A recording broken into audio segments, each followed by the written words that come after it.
Kabisa mwana michezo ambao tumeanza na mziki mzuri, burudani kutoka kwa The Magic Moment, wimbo kiitwa On The Air. Burudani nzuri kabisa ambayo tumeanza nayo kukaribisha kwenye namba 10 ya TVA. Karibu, mimi naitwa Jonas Emmanuel Maziku, farasi wa vita. Tupo na wataalamu ambao wamejidhatiti kuhakikisha wanakata kiu yako kwa maswali ambayo umekuwa unajiuliza na taarifa ambazo zipo za kimichezo na mengi ambayo tutayazungumza. Kwenye kick-off number 1 tunaenda kutazama usajili wa Azam FC kwa msimu huu chini ya Ibenge, kwa namna ambavyo umefanyika na hadi sasa nafasi waliopo kwenye ligi kuu ya kandanda na pale ambako wamefikia kwenye kombe la shirikisho, na sura ya mbeleni tunaionaje, na pengine dirisha la usajili linahitaji wasajili wachezaji wa aina gani ili waweze kufuta ukubwa wa Simba na Yanga kwenye mbio za ubingwa wa msimu huu. Ipo kick-off number 2 ambayo itamulika taarifa mbalimbali ambazo zimechomoza barani Ulaya. Kurasa za magazeti zipo preview na review, tukitazama matokeo ya michezo ya jana sambamba na ratiba ya michezo ya weekend. Mtukati pia kwa ajili ya interview pia ipo kwa ajili yako. Kikubwa ni kuwa na sisi mpaka saa 9 kamili za alasiri. Na kwenye kick-off number 1 tunaanza na mtaalamu wa Bisai Steven Junior Kachero nikiwa na Wilson John Oruma, tukitazama Azam FC chini ya Ibenge. Ilikuwa ni sura kubwa sana tumeijenga pindi ambako Ibenge katambulishwa ndani ya Azam FC, lakini tukitazama sajili ambazo zimefanyika na tunaamini ni chini ya Ibenge, inaonesha ukubwa wa Ibenge kwenye bara la Afrika, jina alilolitengeneza Abisai. Kuna baadhi ya mambo yanaakisi mambo mazuri kwamba Ibenge kweli game changer. Kwa mfano Azam kufika hatua ya makundi kombe la shirikisho kwenye historia yao hawajawahi. Lakini imewezekana baada ya kuwa na coach Fly Ibenge ndio na kuwaongoza mpaka hatua ya makundi. Unaweza kukaa ukasema mbona njia yao ni rahisi. Umeelewa? Ndio. Lakini kumbukeni Azam waliwahi kushindwa kufuzu makundi ikiwa na njia rahisi vile vile. Umeelewa? Kuna timu ilikuwa inaitwa Fasil Da Kenema. Kuna timu ilikuwa inaitwa Azam walikuwa wanahitaji goli moja tu wafuzu, walishindwa. Kwa hiyo ni baadhi ya michezo ambayo inaonyesha Azam kumbe hata alipokuwa na njia rahisi hakuweza kufuzu. So hata kama hii amefuzu kwa njia rahisi, kuna juhudi ameweka. Ukikutana na timu ambayo umeizidi ubora ifunge, wameifunga KMK mabao 7. Sio? Kuna mchezo mmoja nadhani. Kwa hiyo wameifunga Al-Merrikh Bentiu home and away magoli 2-2, 4 aggregate, imeingia makundi. Na makundi wamekutana na Wydad, wamefungwa nyumbani kwenye mechi ambao walicheza kwa ushawishi sana. Hakuweza tu kusawazisha, magoli lao kukataliwa. Lakini wamecheza na Maniema Union Genini, wamefungwa 2-0. Kwa hiyo unaona kwamba Fly Ibenge amekuwa game changer kwenye historia hiyo. Unataka uniambia Bisai, Azam chini ya Tausi ya msimu uliopita ikishindwa kufika mbali kimataifa, njia ilikuwa ni sawa ukilinganisha na hii ya Ibenge? Sio kwamba njia ya Azam kipengele kilikopo kwa APR ni ngumu kuliko msimu huu ambao amepita Ibenge, kwamba njia ni rahisi membebe Ibenge kuifika hatua makundi? Mimi siamini kwamba Azam ingekutana na Pere ingeshindwa kupita chini ya Azam hii chini ya Ibenge. Siamini hivyo. Na hata walipotolewa na Apere uliona ni mistakes za vitu tu, lakini sio kama timu ilipotea kila kitu. Nadhani Apere alifungwa goli moja hapa kwa penalty na Faisal, kule akaenda kushinda 2 kwenye makosa ya dakika za mwishoni. Lakini mechi ambayo Azam almost alikuwa anauliza, kuna touch ilikuwa inahitajika. Unajua Ibenge kabla hujaenda kwenye tactics, kuna faida anayo ya kucheza michezo mingi ya maamuzi, kuwaweka wachezaji kwenye mazingira ya kucheza hata kama mechi ni kubwa kiasi gani. Hii watu hawaitazami. Mbinu unaweza kawa nazo. Wilson anaweza kaangalia mechi akawa na mbinu. Wachezaji unawaandaaje kuzungumza nao, kuaminisha kwamba wanahitaji kutulia na kwenda kucheza hii mechi leo kama unavyowatazama. Hii ndio faida ya uzoefu wa yule kocha. Sawa. Ibenge, unataka uniambie na nataka kufahamu kutoka kwako mtaalamu gwiji Wilson John Oruma, Ibenge kaingiza mbinu za aina gani ndani ya kikosi cha Azam ambazo hatukuziona kwa makocha waliopita? Achilia mbali hamasa labda na ukubwa wa jina, wachezaji wanamuogopa na kumheshimu. Nataka mbinu za uwanjani tofauti na misimu iliyopita ambayo tumeiona Azam. Nafikiri kubwa kwa Ibenge ambacho ameleta Azam ni kwanza game management. Yes, game management. Halafu vile ambavyo anaweza kuingia kwenye vichwa vya wachezaji na kubadilisha mindset, fikra, si ndio? Nafikiri Ibenge anajua namna ya kuingia kwenye kichwa cha mchezaji na kumbadilisha na kumpa mtazamo mpya ambao huyo mchezaji huo mtazamo hakuwa nao awali. Usimenelewa? Ni vitu vile tofauti. Unaweza kukutana na kocha labda tactically yuko bora sana, si ndio? Yaani ndani labda namna ambavyo anaelekeza wachezaji, sio wachezaji wanavyo move kiwanjani, labda structure ya kiwanjani, si ndio? Unaweza kukutana na coaches wa design hiyo. Lakini unaweza kukutana na kocha yeye upande huo yeye ni master tu kwenye hilo. Kwa mfano kuna coaches kama Ibenge, lakini duniani wanazungumza sana coaches, kwa mfano kocha kama Mourinho. Mourinho hakuwa master sana kwenye details ndogo za kimbinu kiwanjani kama labda Pep alivyokuwa Bala au Klopp, si ndio?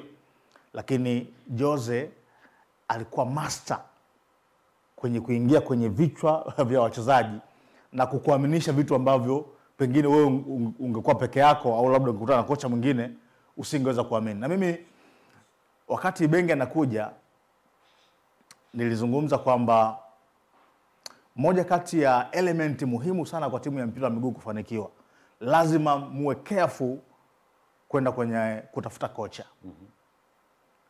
Kwa sababu I believe mkipata kocha mzuri na 60% ya kufikia malengo ambayo mmeyaweka kwenye msimu.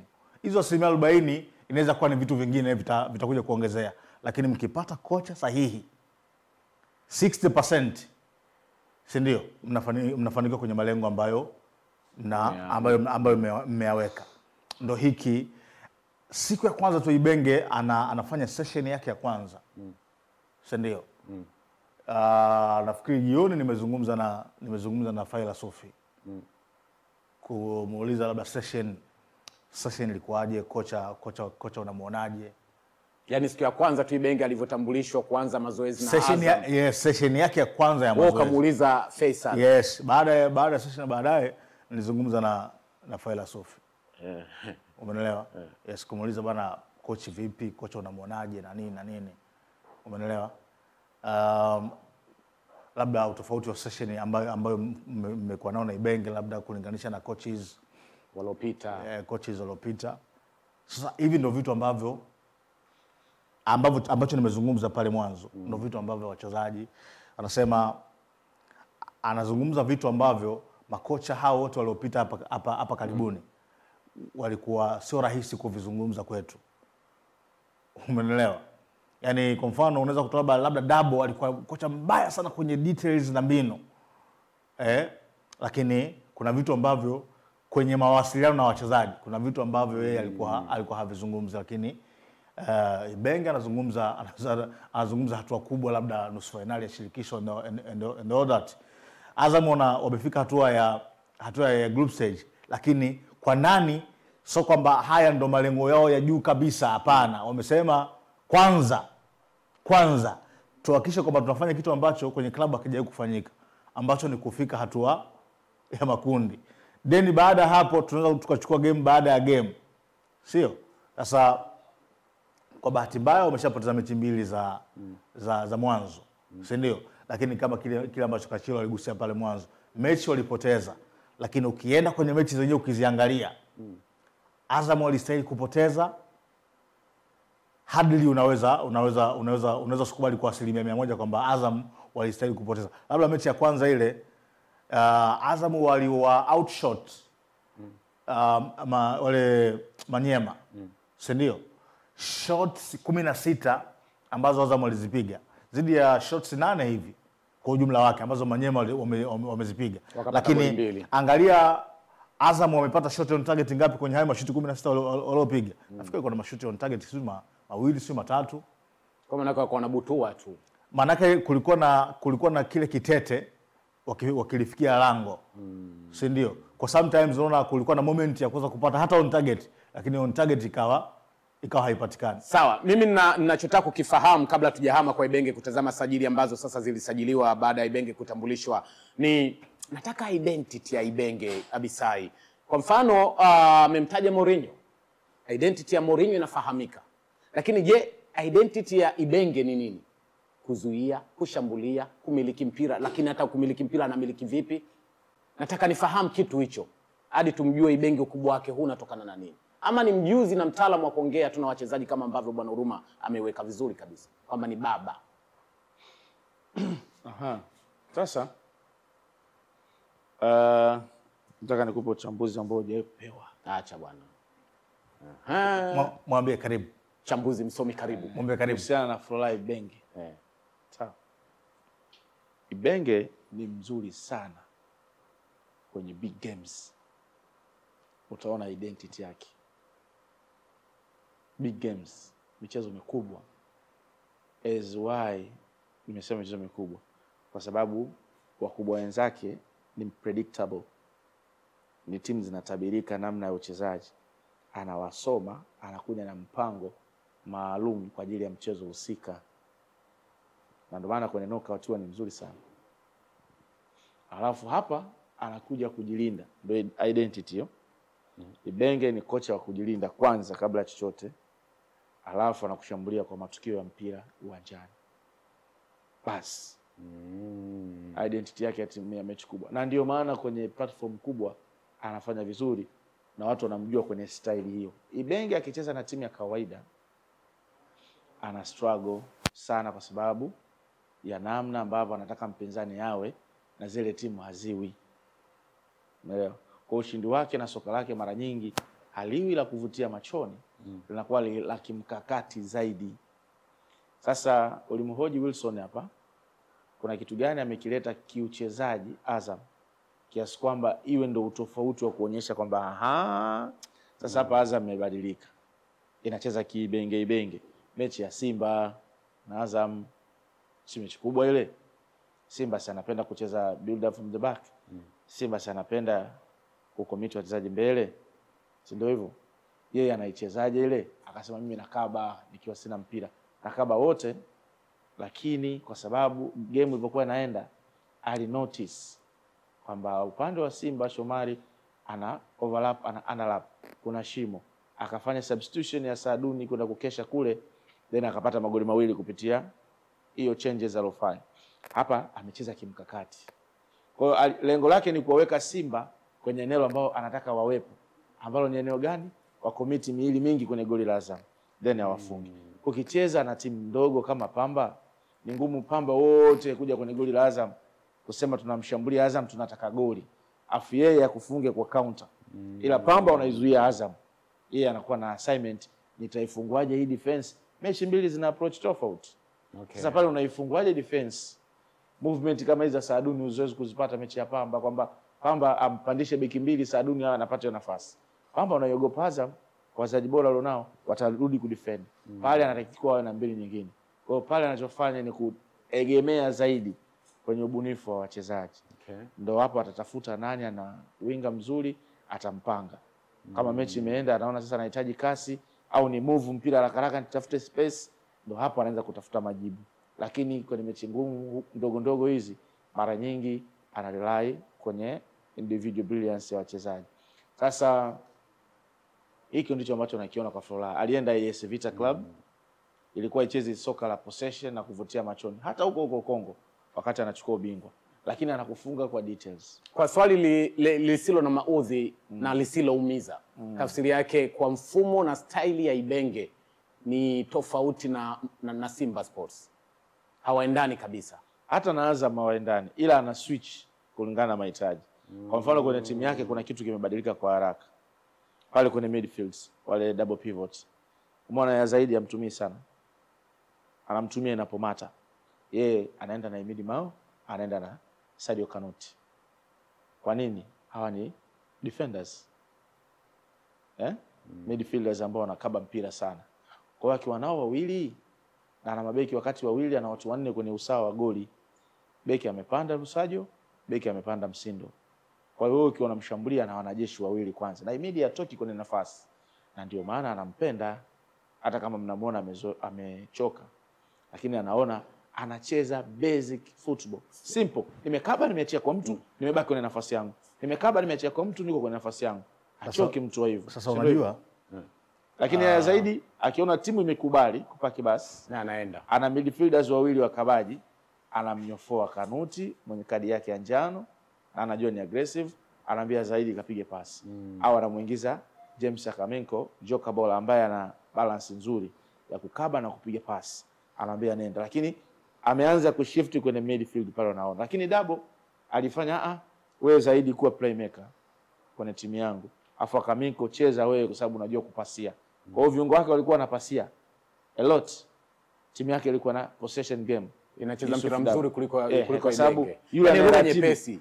Azam ya Ibenge, Azam ya Dabo ilikuwa inacheza mpira mzuri kuliko Ibenge. Yaani tena sio tu hii, sio ya Ibenge. Miaka 10 kwa tathmini yangu ya Azam. Mpira wa Dabo ulikuwa mkubwa sana. Boko kweli kweli. Ulikuwa hata wa Tausi. Nimesema miaka 10 Tausi yuko ndani ya miaka 10 hayupo. Tutazame sajili. Amemgusia Himidi Mao Mkami. Tuanze na yeye. Usajili kwenda Azam FC. Ulivyochukuliwa. Kabla kwanza hujahama hapo kwanza na hata hii Azam hii bado ni utu mgongo wa Dabo. Azam hii inacheza falsafa ile. Ni mgongo wa Dabo? Kabisa. Abisai acha. Hauna uswaiba na Dabo wewe? Hapana, mimi nimependa mbinu tu. Mimi sio rafiki yake, sina namba ya simu, atuongei. Kwamba Ibenge anatumia mbinu za Dabo. Baadaye atajipata, atatafuta cha kwake. Bwana kaacha kutumia za Tausi kaja za Dabo. Tausi tena? Tausi ndo alikuwepo hapa katikati baada ya Dabo. Bado ni vile vile. Ulikuwa unasema? No, mimi simuoni kama sana anatumia mbinu za Dabo, lakini unajua Ibenge ni moja kati ya coaches ambao wanajua kubadilika kulingana na nyakati, na hii ni kwa sababu Ibenge ni miongoni mwa makocha 7 peke yake barani Afrika ambao walipata ile kozi ya pro license. Ndio. Sawa. Yaani barani Afrika kunao makocha 7 ambao walifanya ile kozi ya pro license. Mbona nafikiri sasa hivi CAF hawajarudi kwenye kuitoa tena.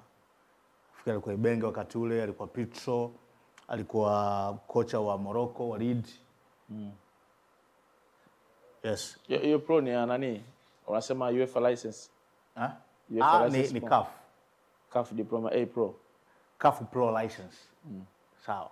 Kwa sababu sasa hivi CAF wana CAF diploma A ambao ndo elimu ya juu zaidi. Si ndio? Lakini hapa katikati wakachagua makocha elite maalum wachache wakasoma hiyo kozi ya pro license. Nafikiri baada hapo hawajaitoa tena. Hawajaitoa, sasa hizo wanakuja na CAF Pro Elite ndo mahitaji ya msimu wa 26-27. Sasa hivi wametangaza ili watu waisome. CAF Pro Elite. Unaelewa? Sasa nafikiri ndo inarudi. Lakini ilifundishwa pale alafu wakaiacha. Kwa hiyo imemfanya Ibenge abadilike. Huyo kocha ambaye unamzungumzia AS Vita Berkane national team Congo ya Congo, ulikuwa unamuona kama ni transitional coach, ndio kama ulivyozungumza pale mwanzo, kama ni kocha ambaye timu yake inakuwa na uvumilivu sana.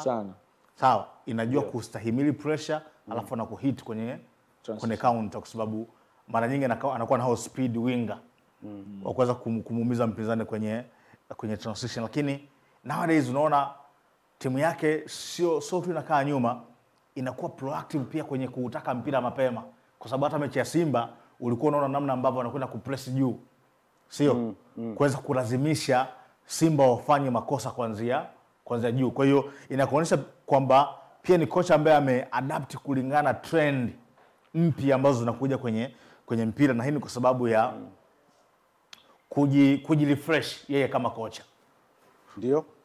Kwa hiyo Azam umepata hiyo package ya kocha yote kwa wakati mmoja. Kwa hiyo of course dhidi ya timu ambayo itakaa chini watakuwa zuri sana kupokea na kuhimili mashambulizi. Nafikiri timu yote inaweza kustruggle tu. Yaani haiwezi kuwa ni Azam tu. Yaani hata iwe ni Simba, iwe ni Yanga, ukutana timu ambayo wamekaa pale.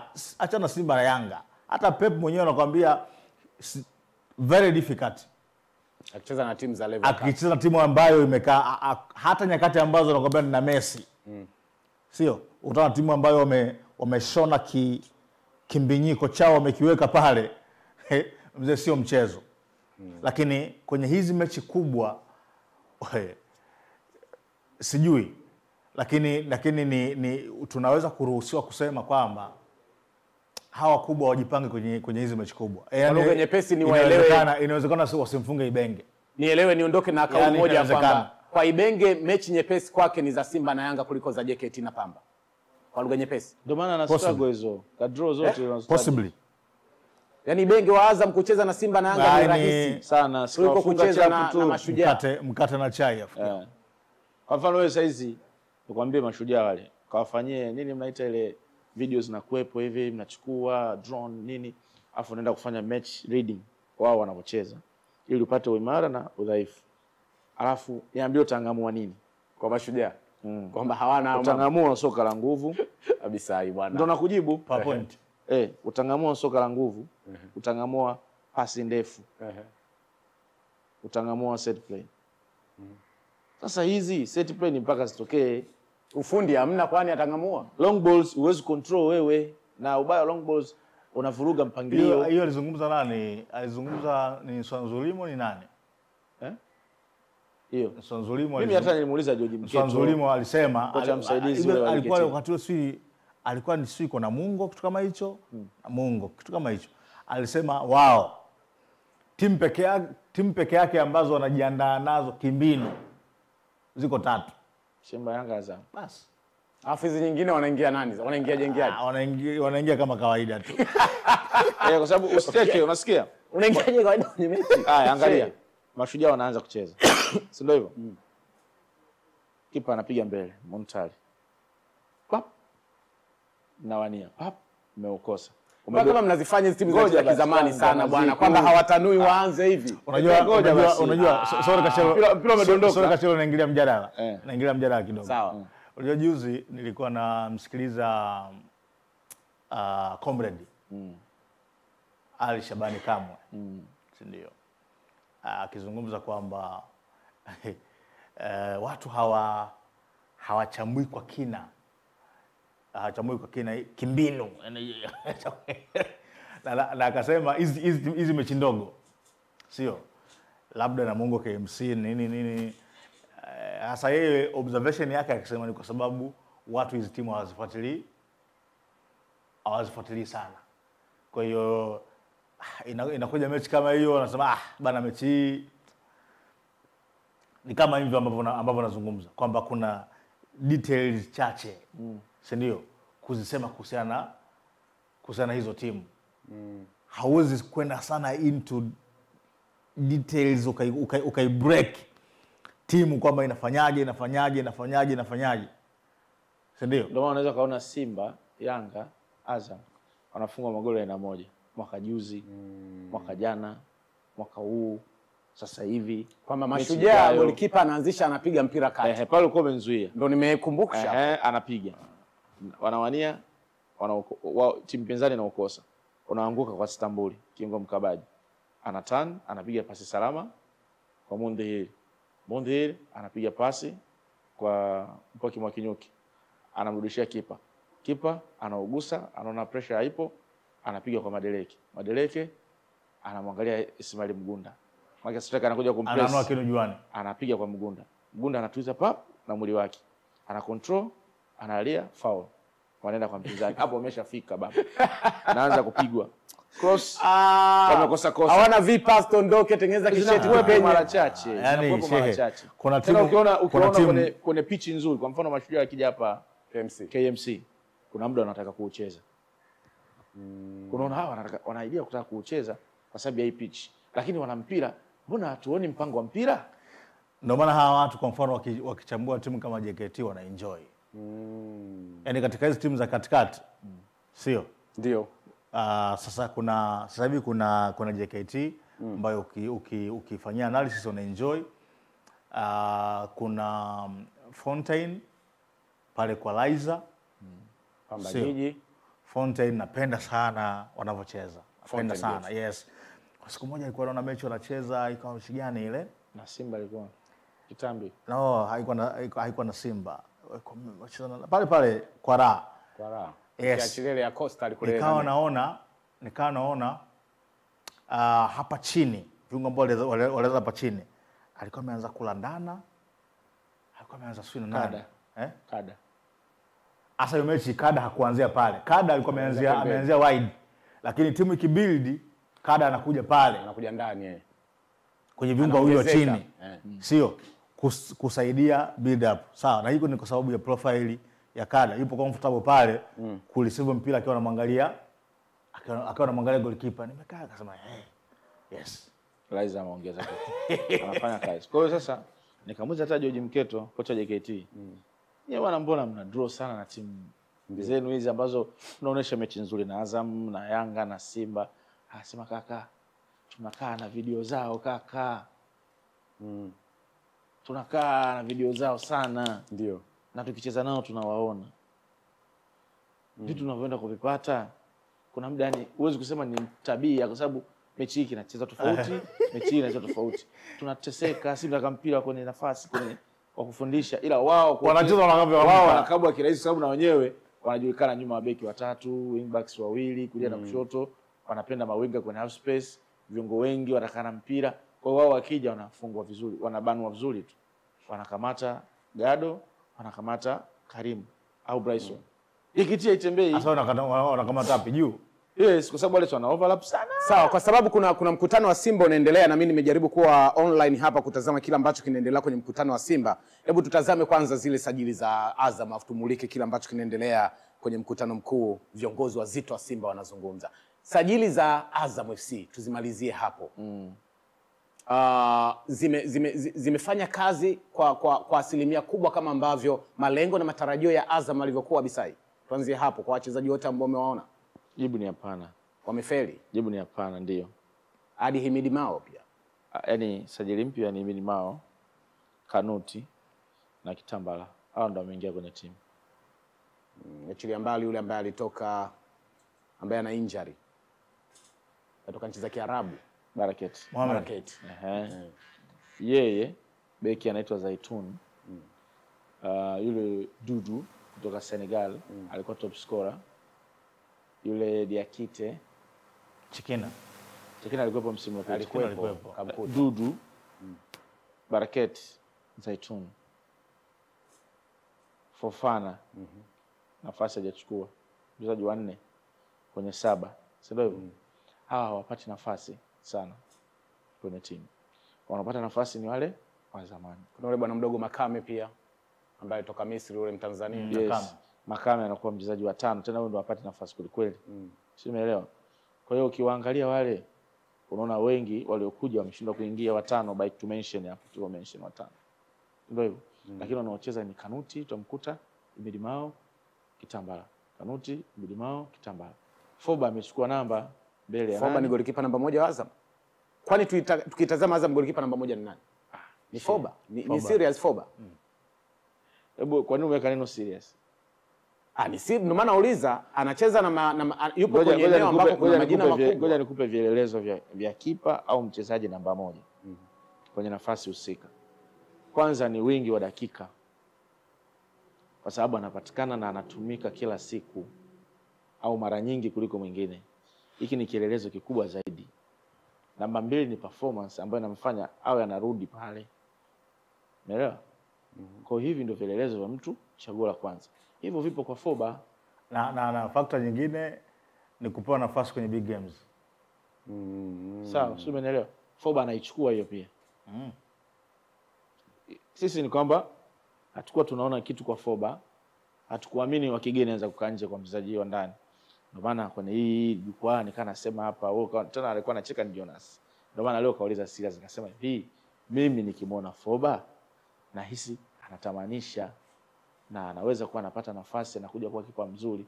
Anatamanisha nini? Nikamwambia kimo chake. Kinatamanisha umri wake mdogo 23. Akifundishwa huyu akapaa. Metacha alikuwa anatamanisha hivyo hivyo. Maana Metacha naye ukimwacha Foba, Metacha ndo alikuwa golikipa lakini mwenye progress ni kitu muhimu. Foba siku hizi anacheza miguuni. Metacha bado miguuni. Yale makosa kidogo sio kama kipindi kile. Unaona idea inaenda. Sasa hivi uko tayari kumvumilia akipiga pasi mbaya build up, unajua arudi tena kesho. Ana hiyo maturity. Lakini tofauti na mwanzo akipiga mbaya unajua kabisa akipress tena sasa hivi anampa Pacome goli kama alivyotoa siku hiyo. Sio, lakini sasa hivi unamuona mechi za kimataifa anaenda ndo anakomaa hivyo. Kwa hiyo kashachukua namba. Umeelewa? Sawa. Kwa hiyo Azam sajili zao mpya nyingi zimefeli. Sawa na Yanga, tofauti na Simba mpya zao nyingi zimeingia kwenye timu. Unavyomuona Himidi Mao ni moja ya sajili ambayo imefanya vizuri ndani ya klabu ya Azam FC. Unafikiri si Azam tu, kwa kila ambacho anakitoa ndani ya Azam angeweza kukitoa pia kwa vilabu vya Kariakoo, licha ya kwamba huenda walimbeza kumchukua, japo ingekuwa inawezekana kutokea Misri? Au bado panamfaa Azam tu? Yes, possibly timu zote hizi. Kwani ukiangalia hizo timu nani anacheza? Huko anacheza Buya, huko anacheza Kante, anacheza Goma. Huko gombania goli yoyote. Yes, kote huko Imidi anacheza. Imidi anacheza kote? Anacheza kote huko. Abuya anawasha. Kote huko Imidi anacheza bila wasiwasi wote. Na Abuya anasubiri. Kote huko anacheza bila shida yoyote. Wilson John Oruma Gwiji. Bwana, Simba wapo kwenye mchakato. Na huu mchakato ambao unaendelea ni kwamba ndicho ambacho kinazungumziwa kwenye mkutano na waandishi wa habari. Moja ya kitu ambacho kimewekwa ni mchakato wetu wa mabadiliko ambao tulianza mwaka 2017 unaenda kufikia tamati. Ni kipindi kigumu wamepitia kupata huu mfumo. Unatumika Ulaya, hasa Ujerumani, ila Afrika hakuna klabu inayotumia. Tuliona ugumu ambao mamlaka za serikali na wizara zilivyopata changamoto kupitisha. Kumbe huu mchakato wa mabadiliko wa Simba huu kumbe ni wa Kijerumani. Yaani kwamba unatumika Ulaya, Afrika hakuna. Ndio changamoto ya Simba iko hapa. Kaongea bwana Magori. Wewe. Kaongea bwana Magori Gwiji. Umemwelewa Magori? Nikinukuu. System ya Ujerumani maana yake ni kwamba majority ya shares zinamilikiwa na mashabiki. Ndio ile unajua kufanya Ujerumani kuna ile 50+1. 50+1 ambao ni kama 51. 50+1 ambayo mashabiki na wanachama ndo wamiliki wa hizo share. Sasa ndio. Kwa hiyo the same goes pia kwa ambacho kinapendekezwa hapa. Si ndio? Na ambao pia ni mwongozo wa sheria ya serikali ya hivi vilabu vinavyokwenda kufanya mabadiliko ya kiuendeshaji. Sio kwamba majority ya shareholder zibaki kwa wanachama ambao ndio wenye timu yao. Yeah, that's it. Sawa. Sasa kwa hilo Abisai pia unaliunga kwa kila ambacho kwa kweli tokea Ujerumani kuna haja ya kuachana na huo mfumo wakatumia labda taratibu nyingine ambazo kiafrika baadhi ya timu zimefanya hivyo na kufanikiwa? Sasa kama wamefika hatua ya kuelekea tamati, hamna haja ya kubadili, kwa sababu moja ya huu mfumo wa kampuni, kwanza unaongeza vyanzo vya mapato ya club kupitia wawekezaji, lakini pili una counter check vizuri matumizi ya fedha na uongozi bora. Kuna watu wa kuulizana. Kwa mfano, hisa 49 zinaenda kwa wawekezaji. Wale wanatoa mtaji wale. Umeelewa? Kama mmoja ana tuashumu fedha za thamani ya Simba ni bilioni 100 labda. Kule zinakuwa bilioni 49. Bilioni 49. Sawa? Bilioni 49 watazipata. Kwa riba na kusema ziwe zinapeleka kwenye timu ni mtaji. Kama Mo anatoa bilioni 3 mmoja peke yake, maana yake wanaenda kuwa 3 au 4. Kwa zile 6 zile 3 mara 4 B12. Hiyo tayari ni 50% ya budget. Lakini unarudi huku kwa 51. Nyie mna nini? Wanakwambia sisi tunapata udhamini wa Azam, tunapata udhamini sijui wa J-Root, tunapata udhamini wa Betway, tunapata sijui vinywaji wale wanaovaa hapa, tunapata yale mambo ya Momo Foundation na nini, wadhamini wakubwa 5. Sio hivyo? Wanapata kwenye matamasha ya Simba Day, wadhamini wale maalum wa matamasha.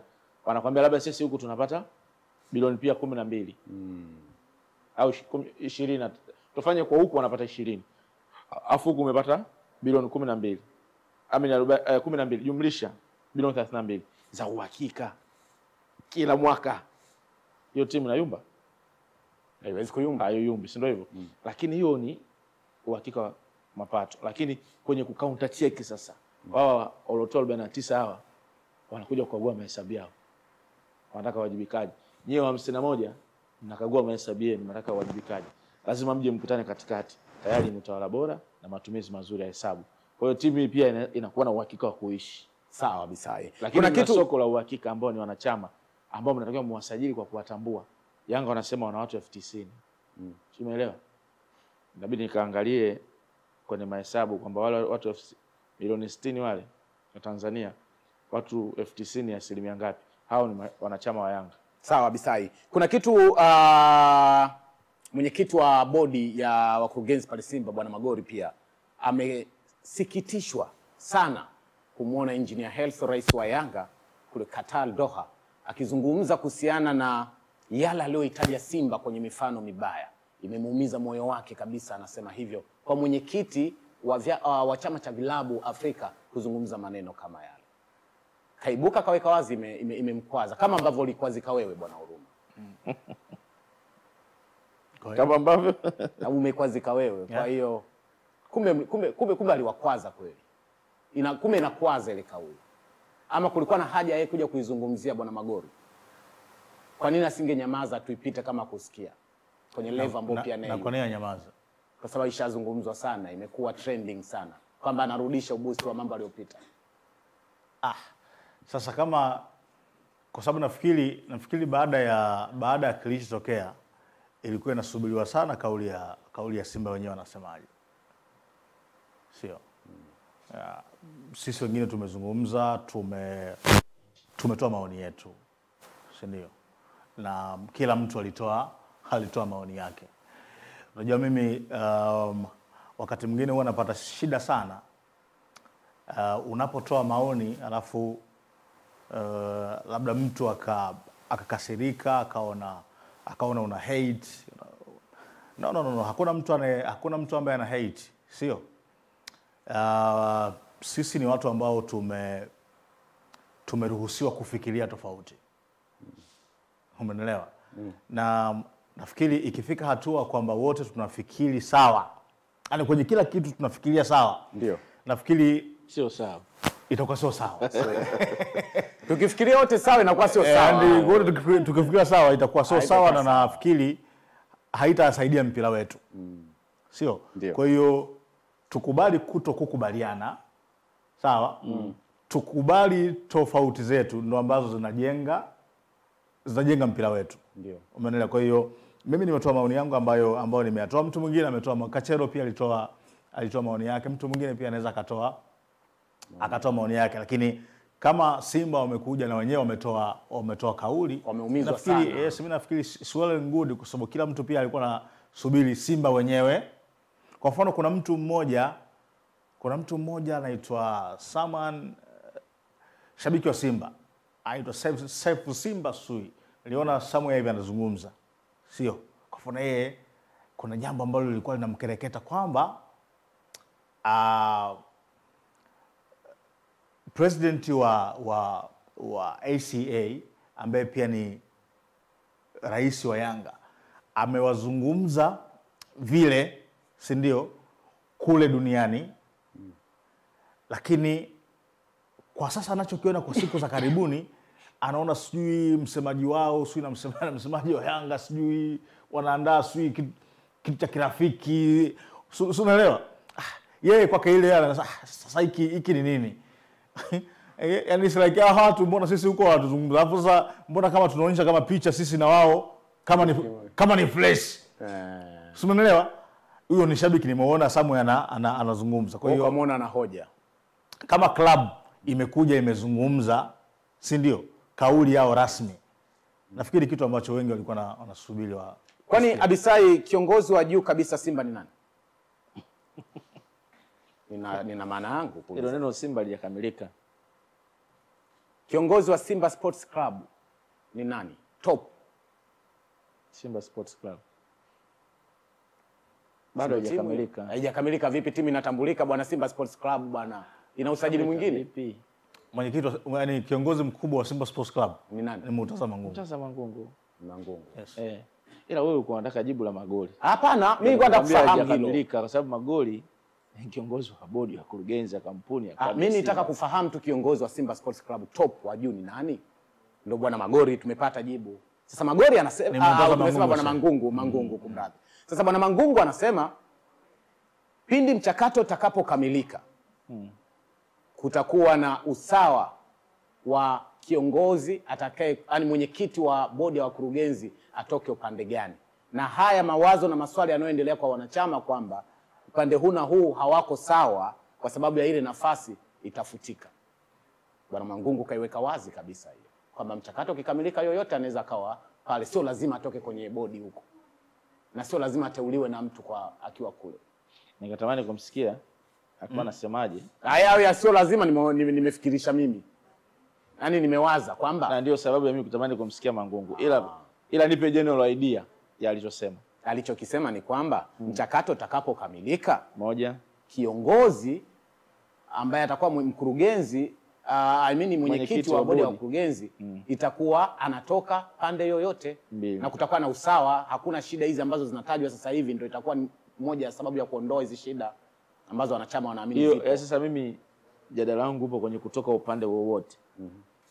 Yaani kutoka upande wowote. Unadhani inawezekana? Yaani kutoka upande wowote kivipi? Sasa upande labda wa wanachama. Yaani kwa nini kuna wowote? Wakati umiliki hapo kwenye wote ndio shida, kwa sababu ile rasimu ya mabadiliko sawa ilikuwa imependekeza kwamba mwenyekiti wa board atokee upande ambao una share nyingi. Ndio maana unamwambia inakuwaje yoyote. Sasa hapo kwenye wote ndio maana umemchanganya Kachero. Yaani mimi ninachojua ni hivi. Ngoja mimi nikwambie ninachokifahamu. Ngoja nikusomee nukuu vizuri. Baada ya kukamilika kwa mchakato, ndio tutatengeneza mfumo wa uendeshaji na wala haiwezi kuwa dhambi kwenye uongozi wa timu upande wowote ukatoa mwenyekiti wa bodi. Mapendekezo ya BMT yameonekana na yapo mapendekezo mengine kutoka kwenye vyombo na taasisi tofauti. Nadhani hapo sijaongeza chochote kwenye mkuu. Ndio nasema bado pia wazo lake sidhani kama litakubalika, kwa sababu mwongozo ambao mimi nasema Wilson anasema ni mwongozo wa serikali. Na labda nitoe maana yake. Simba Holding Company ambao wameambiwa kaitoe. Si ndio hivyo? Kuna Simba Sports Club, kuna Mo. Wanataka kuunganisha iwe Simba Sports Club Company Limited. Paka hapo tuko vizuri, tuko sawa. Kabla ya Mo, Simba na Maisha Sports Club. Si ndio hivyo? Hiki ni kiasilimia 100. Ili Mo azaliwe, hawa wanatakiwa wauze hisa zao, lakini wabakishe umiliki. Wanaivunja Simba Sports Club, wanachukua 49, wanauza soko la hisa. Aidha Mo na wawekezaji wenzake wananunua zile hisa. 51 inayobaki ndio umiliki. Sawa? Sasa kwa sababu Mo akishanunua wataungana tena kwa 100%. Huyu anakuwa na nguvu ya maamuzi kuliko huyu, kwa sababu huyu ana hisa nyingi. Si ndio hivyo? Huyu yuko kwa ajili ya mtaji na kutaka faida. Huyu yupo kwa ajili ya kubrand, operations za kila siku, kulinda timu na wachezaji, benchi la ufundi, nani CEO, sijui nani. Huyu anamiliki. Sasa kwa sababu anaungana na kwa Simba Sports Club Company Limited, mwenyekiti anakuwa huyu kwa mwongozo wa serikali ili alinde maslahi ya 51 wanachama nani kila kitu. Huyu 49 sio mkubwa. Sasa wewe kinaambia natoka kokote, wanachama wanaweza kukubaliana. Lakini mind you, wanachama wa Simba sio wakubwa kuliko maono ya serikali. Umenipa swali moja ambalo najiuliza na nitakuwa na umia nikitoka hapa bila kuliuliza, kwa sababu kwanza hapo umeelewa. Nimekuelewa vizuri. Kwa hiyo ukisema atoke kokote, maana yake Simba wanataka kutoa haki yao ya umiliki na kulinda maslahi ya wanachama kila siku, kwa sababu huyu Aisa anayekuja anaaminika ni mfanyabiashara. Sawa, Bisai nimekuelewa. Sio shabiki, huenda ukute labda kama wataweka vigezo kwamba mnunua Aisa lazima awe mwana Simba, iko kitu chao. Sawa, nimekuelewa. Sasa kwa maelezo ya kwako Bisai nimefumbua wazo. Gwiji Yanga nao wapo kwenye mchakato pia. Sema kwa yani wameelezea moja kwa moja. Sawa, atakayekuwa rais wa club ndo anakuwa mwenyekiti wa bodi kwa sababu yeye ndo ana 51. Hiki ambacho tunakijadili na ni mwongozo wa serikali. Nukta. Basi kama umesema hivyo, Engineer Hersi anatoka upande wa wanachama ama anatoka upande wa mwekezaji? Sasa mwekezaji si hayupo. Kwani sasa hivi Yanga wana mwekezaji? Kwani JSM mfadhili JSM ni mfadhili, sio mwekezaji Yanga. Njoo tena. Mfadhili mwekezaji. Tofauti ya mfadhili na mwekezaji ni nini? Yaani mwekezaji anachokihudumia klabu, anayoihudumia klabu ni nini? Anayo-offer klabu. Na unaweza kusema ni anakufia mbili. Ule mkataba alioweka na Yanga kwa ajili ya jezi pale anakuwa amewekeza. Ufadhili ni kufanya kitu kwa hisani. Unafanya bure bila kutegemea kama Ben Slum anavyofanya Coastal. Hiyo sasa unatoa mfano kwa kuniaminisha umeelewa. Kwa mfano Wilson nampatia 5,000 namsaidia akafanya shughuli zake. Nimemfadhili. Nimempa fadhila. Natukana na neno fadhila. Kwa JSM anaipa fadhila Yanga. Mwekezaji ni hivi. Subiri, mwekezaji ni hivi. Wilson, nataka nikupe hii 5,000 hii. Sawa. Nikishakupa 5,000 mimi unipe saa yako. Nikafanya nayo kazi. Faida ikitokea nitakupa asilimia fulani na mimi nitachukua asilimia fulani kulingana na nguvu ya 5,000. Wilson anasema sawa. Kwa mimi na yeye tunafanya biashara. Mwekezaji ni mtu anayefanya biashara rasmi. Asili tumekubaliana GSM anaifadhili Yanga. Anakofia mbili. Ana uwekezaji jezi yule. Afisa anafanya mambo ya nje ya mkataba kwamba anatoa vitu kwa bure. Sasa turudi kwenye mkataba upande ambao pia GSM ni mdhamini upande wa jezi Yanga Afrika. Tunarudi hapo. Ila ambao sio mfadhili Simba. Sawa, mbona unataka kunitoa?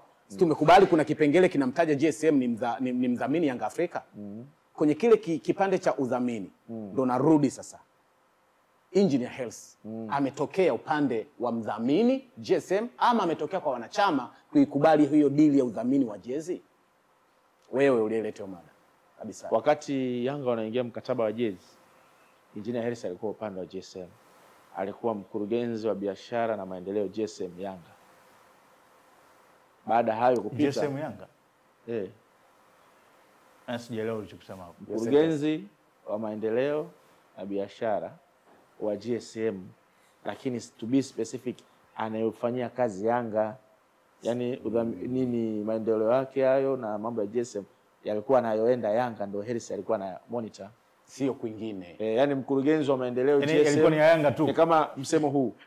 Balozi sasa kaamka. Balozi wa Tanzania Kenya. Ni balozi wa Tanzania. Wewe mfano sio mingi. Lakini kituo chake ni Kenya. Mkurugenzi wa maendeleo na biashara GSM Yanga Sports Club. Hoja ile nini Orunga? Tofauti nini? Balozi wa Tanzania Kenya. Kwa hiyo alikuwa specific kwa ajili ya Yanga tu. Kwa hiyo kwa muda huo sawa. Alikuwa cheo chake kile cha mkurugenzi wa uwekezaji wa GSM kilienda wapi? Ndio iko unachosema. Ndio iko unachosema. Kipo hadi sasa hivi. Uwekezaji si unaingia kwenye biashara pale? Sasa ndo swali linalokuja. Mbona umespecify Yanga tu? Yaani ilikuwa Yanga pamoja na uwekezaji mwingine ambao GSM wanafanya. Sasa kabla ya kufika Yanga alikuwa anakufia hiyo. Kabla ya kufika Yanga alikuwa mkurugenzi wa maendeleo ya biashara GSM. Unaelewa? Lugha nyingine ndio hiyo uwekezaji. Kwa maana yake biashara zozote za GSM sehemu yoyote mkurugenzi wake alikuwa Hersi. Unaelewa? Sasa GSM kachagua project inaitwa Yanga. Nani anasimamia pale? Nani anasimamia ile project ya Yanga? Akaambia bwana, kwa si mkurugenzi wa maendeleo ya biashara na uwekezaji. Project yetu hii nataka iwe hii. Ameendelea kufanya kwenye mwamvuli ule ule. Kwa pale amekofia mbili. Ya yeye kwa mwenyekiti na rais wa Yanga. Anakofia moja. Ile ya pili ameitoa kwa sababu ipi? Ukishakuwa mwekezaji. Ipi ameitoa? Ile mwekezaji wa maendeleo na biashara ya uwekezaji Yanga. GSM Yanga. Manake operations za kila siku za ofisi yake huko wanatakiwa afanye. Uwepo kwenye ofisi ya GSM, kufanya shughuli zake, kila kitu, lakini sasa hizo hazifanye. Anafanya wapi? Azifanye una uhakika kwa sababu Yanga hana ofisi pale. Yanga hana ofisi vipi? Vipi? Yaani wewe yani kitu gani ambacho unaweza kuwaambia watu? Yanga hana ofisi vipi? Ngoja kwanza. Yaani kitu gani ambacho wewe unaweza kueleza watu kwamba Kwani Simba ofisi yake wapi? Simba. Ngoja kwanza. Kitu gani ambacho unaweza kuwaeleza watu? Kwamba Hersi kwa sasa hafanyi kazi tena GSM. Kwanza unaangalia mahudhurio yake kwenye sehemu anayofanyia sasa hivi. Mahudhurio yake sehemu anayofanyia sasa hivi. Ambao mahudhurio yake wewe unayapimaje? Ukimuona kwenye TV yuko kiwanjani anaangalia mechi au wewe unayapimaje? Hiyo ni moja ya kupima, hiyo ni moja. Kachelo vipi bwana? Sasa si moja. Sasa mechi weekend. Ngoja. Sasa mechi weekend kwenye matukio ya GSM mangapi umeenda hujamkosa labda? Utamkosa. Matukio mangapi ya GSM ambayo yeye hajahudhuria unaamini? Kahudhuria sana matukio ya Yanga Afrika. Yaani mahudhurio ya GSM vipi? Kwa sababu umesema anafanya kazi sasa hivi. Kwa sababu swala Yanga kuingia mkataba na GSM la jezi inahitaji kiongozi wa Yanga atakuwepo. Wanaingia mkataba na haya, wana affiliation na GSM anakuwepo. Anaingia pale unamwona kwa ajili ya Yanga. Uwezo kwa ajili ya GSM na Yanga anakuwepo. Hali matukio ya Yanga na wanaingia nao makubaliano. Sasa hayo ya GSM tunasema nje ni mfano sasa. GSM Group of Companies ina ziara Kenya. Hersi aende kama mtu wa GSM. Ndio swali la Wilson. Mimi hilo sijaliyo kuliona. Kama yeye analo niambie. Mimi nachomuona ni kwenye activations za Yanga. Yanga amesafiri nje nchi wiki yuko nayo. GSM amerudi studio na wapi yuko nayo. GSM wakati wanachangia chama uliona? Bwana asante sana kwa kuitazama Kick Off number 1 na tukirejea ni Kick Off number 2.